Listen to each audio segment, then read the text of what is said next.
राज है और देश किसी की बपोती नहीं है। देश संविधान से चलता है सर, और संविधान से चलेगा। संविधान। भाजपा ने चुनावी लाभ के लिए सबका साथ सबका विकास के नारे दिए जो खोखले हैं। प्रेस जो है उस पर भी शिकंजा कसा जा रहा है। जो पत्रकार सरकार खिलाफ बोलता है नौकरी से हाथ धोना पड़ता है, आंख दिखा रहा है और लगातार हमारे देश की सीमाओं में घुसपैठ कर रहा है। चमार रेजिमेंट को पुनः बहाल करा जाए, ऐसा भी मेरा आपसे आग्रह है। किसानों को एमएसपी की लीगल गारंटी तथा किसानों का कर्ज माफ होना चाहिए। हमने मणिपुर देखा सर, हमने पहलवान बेटियों का हर्ष देखा सर। कोविड में तैरती, हमने कोविड में बहुत सुना सर, कोविड में तैरती लाशें भी गंगा में हमने देखी है सर। श्री चंद्रशेखर जी। माननीय सभापति जी, जय भीम। महामहिम राष्ट्रपति जी के अभिभाषण पर धन्यवाद प्रस्ताव पर बोलने को आपने मुझे अवसर दिया, इसके लिए मैं आपका आभारी हूं। सभापति महोदय, सर्वप्रथम मैं बहुजन समाज में जन्मे सभी संतों, गुरुओं, महान पुरुषों को नमन करता हूं, जिनमें महात्मा ज्योतिबा फूले, डॉक्टर बाबा साहब अम्बेडकर और मान्यवर काशीराम साहब को मैं याद भी करता हूं आज के दिन पर। साथ साथ नगीना की महान जनता और भीम आर्मी और हमारी पार्टी आज़ाद समाज पार्टी काशीराम के साथियों का भी धन्यवाद करता हूं। इसके बाद अपने कुल गुरु जगत गुरु सदगुरु रविदास जी महाराज को भी मैं नमन करता हूं, जिन्होंने दुनिया को लगभग 600 साल पहले बेगमपुरा शहर के रूप में दुनिया का सबसे महान लोकतांत्रिक दर्शन दिया। अध्यक्ष महोदय, माननीय सभापति जी, 14 अगस्त 1947 को ये देश अंग्रेजों के अधीन था। 15 अगस्त 1947 को हम लोग आज़ाद हुए। 16 अगस्त 1947 को देश आज़ादी में था, लेकिन धन धरती राजपाट में बंटवारा नहीं हुआ। जो साधन संसाधन थे उनमें बंटवारा सही रूप से न होने के कारण एक बहुत बड़ी आबादी सुविधाओं से वंचित और सम्मान से वंचित रह गई। उनको सम्मान देने के लिए और अंतिम व्यक्ति तक सुविधाएं पहुंचे, इसके लिए लोकतंत्र की व्यवस्था हुई। लेकिन आज़ादी के 70 साल बाद भी हम कहाँ खड़े हैं, इस पर ये चिंता का विषय है।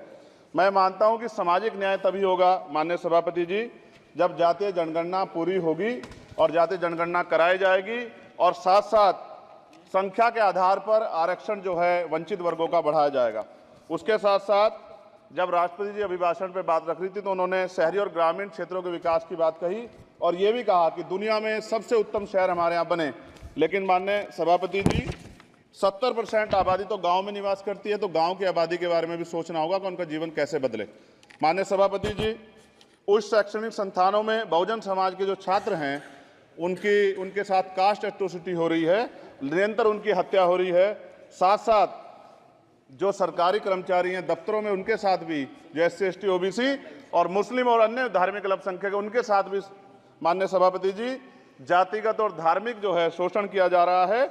इसलिए मेरी मांग भी है कि पुरानी पेंशन को भी अध्यक्ष जी बहाल किया जाए। जो कर्मचारी देश की सेवा में लगे हैं उनका भी सम्मान होना चाहिए। साथ साथ सभापति जी, भाजपा ने चुनावी लाभ के लिए सबका साथ सबका विकास के नारे दिए जो खोखले हैं, क्योंकि 10 साल में दलित, पिछड़े, आदिवासी, मुस्लिम और अन्य धार्मिक अल्पसंख्यक जो अत्याचार हुए हैं वो किससे छिपे हुए नहीं हैं। ये गलत है, ये बंद होना चाहिए। सभापति महोदय जी, महामहिम राष्ट्रपति जी के अभिभाषण में निजी क्षेत्रों में SC ST OBC को रिजर्वेशन देने का कोई उल्लेख नहीं हुआ है, जो कि आज चर्चा का विषय, क्योंकि 98% प्राइवेट सेक्टर है, 2% सरकारी सेक्टर है, तो 98% प्राइवेट सेक्टर में भी हमारी हिस्सेदारी की बात होनी चाहिए। माननीय सभापति जी, आशा कार्यकर्ताओं, आंगनबाड़ी वर्करों, भोजन माताओं के वेतन वृद्धि पे भी कोई उल्लेख नहीं हुआ है, वो भी अभी नंगे, उन पर भी सोचना पड़ेगा। माननीय सभापति जी, जिस क्षेत्र से मैं चुन के आऊँ नगीना से, वो बहुत पिछड़ा क्षेत्र है, उस क्षेत्र में कोई विशेष आर्थिक पैकेज नहीं दिया गया, रोजगार की सेवाएं नहीं है, नौजवान पलायन करता है। IIT, IIM, एम्स, केंद्रीय विद्यालय आदि शिक्षा में और चिकित्सा संस्थानों की स्थापना होनी चाहिए, जो कि नहीं है। और माननीय सभापति जी, मानसून सत्र आ गया है, मेरा क्षेत्र बाढ़ से बहुत प्रभावित है, इसलिए मैं आपसे आग्रह करूंगा कि वहां के लोगों को बाढ़ से निजात दिलाई जाए। माननीय सभापति जी, चीन हमें आंख दिखा रहा है और लगातार हमारे देश की सीमाओं में घुसपैठ कर रहा है, इसलिए अग्निवीर योजना को हटाकर पुनः सेना भर्ती शुरू की जाए और साथ साथ भारत की सबसे प्राचीन व बहादुर रेजिमेंट में से एक चमार रेजिमेंट को पुनः बहाल करा जाए, ऐसा भी मेरा आपसे आग्रह है। माननीय सभापति जी, पिछले सारे प्रधानमंत्रियों ने मिलकर जितना कर्ज लिया है उससे दुगना कर्ज हमारे वर्तमान के प्रधानमंत्री जी ने लिया है। किसान अगर अपना कर्ज माफ कराने के लिए जाता है तो लाठी झेलनी पड़ती है, जबकि सरकार ने धन्ना सेठों का 15 लाख करोड़ रुपए माफ किया है। इस ओर हमें ध्यान देना पड़ेगा, हमारी आने वाली पीढ़ियों को ये कर चुकाना पड़ेगा। माननीय सभापति महोदय जी, किसानों को एमएसपी की लीगल गारंटी तथा किसानों का कर्ज माफ होना चाहिए। साथ साथ 2 अप्रैल 2018 को SC/ST के बच्चों पे बहुत बड़े पैमाने पे मुकदमे लगे थे। वो हमारी लड़ाई सही थी, ये सुप्रीम कोर्ट ने माना और बाद में सरकार ने माना। वो मुकदमे तुरंत वापस होने चाहिए। माननीय सभापति जी, प्रेस जो है उस पर भी शिकंजा कसा जा रहा है।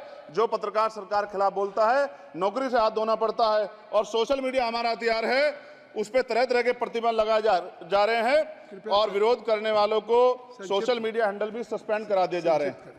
साथ साथ सभापति जी, पेपर लीक और परीक्षाओं के कैंसिल होने से देश के नौजवानों का भविष्य खतरे में है। नीट, यूपी सिपाही भर्ती सभापति जी और 69,000 शिक्षक भर्ती में आरक्षण घोटाला हुआ है, कोई पूछने वाला नहीं। खून के आंसू रो रहे हैं बच्चे, बेरोजगारी का दंश युवा झेल रहे हैं।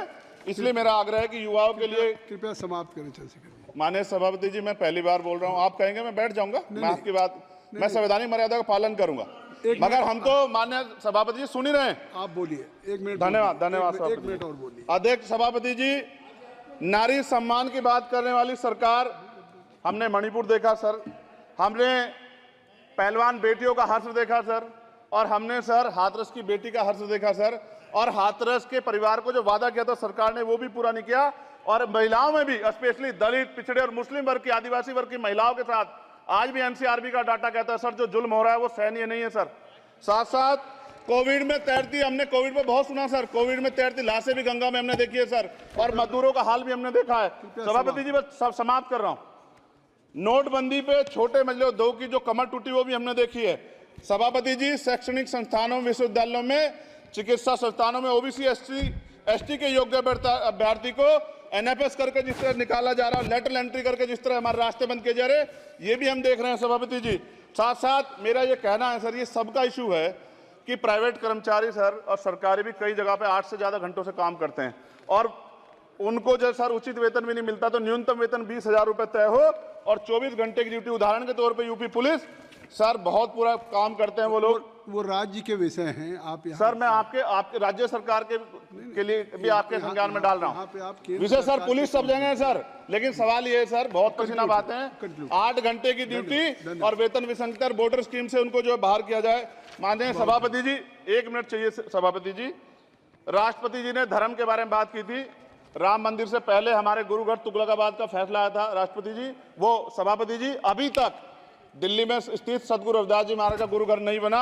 साथ साथ सभापति जी, अपनी बात को खत्म करते हुए मैं आपसे कहना चाहता हूं कि जितना देश दूसरों का है सर, इतना हमारा भी है। हम मरने के लिए पैदा नहीं हुए, जो चाहता है हमारी हत्या कर देता है। मूछें रखने पे, घोड़ी पे बैठने पे, मटकी छूने पे हमारी हत्या हो रही है। क्या बदला है सर 70 साल बाद भी? दलित, पिछड़े, मुसलमानों पे हिंसा नहीं रुक रही है सर। मेरा आपसे संरक्षण के साथ ये आग्रह है कि इन घटनाओं को रोका जाए और देश किसी की बपोती नहीं है। देश संविधान से चलता है सर और संविधान से चलेगा। संविधान छेड़खानी बर्दाश्त नहीं की जाएगी सर। धन्यवाद।